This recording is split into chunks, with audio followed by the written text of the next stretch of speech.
इंसान को तकलीफ़ होने का एक कारण ये भी होता है कि जब वो किसी की मदद करता है तो ये सोचकर करता है कि जब मुझे मदद की ज़रूरत पड़ेगी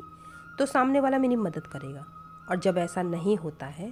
तो इंसान परेशान हो जाता है। सबसे पहले तो हमारी उम्मीद ही सबसे बड़ी तकलीफ़ का कारण होती है, क्योंकि ये उम्मीद ही है कभी कभी किसी ऐसे इंसान से भी लग जाती है जो कभी किसी की मदद करता ही नहीं है, और जब उससे हमें मदद नहीं मिलती है तब भी हमें तकलीफ़ का सामना करना पड़ता है। हमें उम्मीद करनी चाहिए तो सिर्फ ईश्वर से,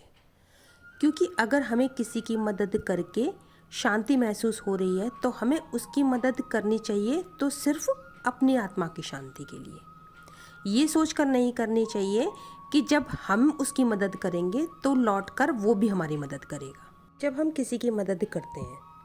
तो वास्तव में ये वही कर्म होते हैं जिसकी वजह से हम मानव रूप लेकर पृथ्वी पर जन्मे हैं। जब ऐसे कर्म हम फल की इच्छा के बिना करते हैं,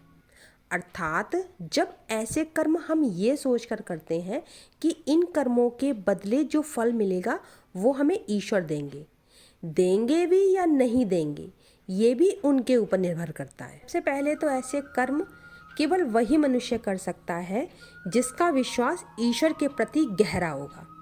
जिसे ये विश्वास होगा कि ईश्वर कभी किसी का कर्जा नहीं रखते हैं। लेकिन फिर भी कोई मनुष्य अपना मन इतना बड़ा करके ये सोचकर, भले इसके बदले में ईश्वर मुझे कुछ दे या ना दे, मैंने सामने वाले की मदद सिर्फ इसलिए की है क्योंकि उसे सुकून पहुंचा के उसकी मदद करके मेरी आत्मा को शांति मिली है। ऐसे जो कर्म होते हैं, जो फल की इच्छा किए बिना जो कर्म किए जाते हैं, वही कर्म अकर्म कहलाए जाते हैं,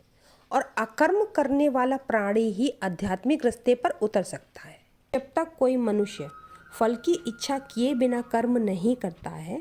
तब तक वो संसार में ही भटकता रहता है, उसकी आत्मा को शांति नहीं मिलती, दुख और सुख भोगता रहता है। इसलिए तो गीता में भगवान कृष्ण ने अर्जुन को समझाते हुए ये कहा है कि कर्म फल की इच्छा ही वो बाधा है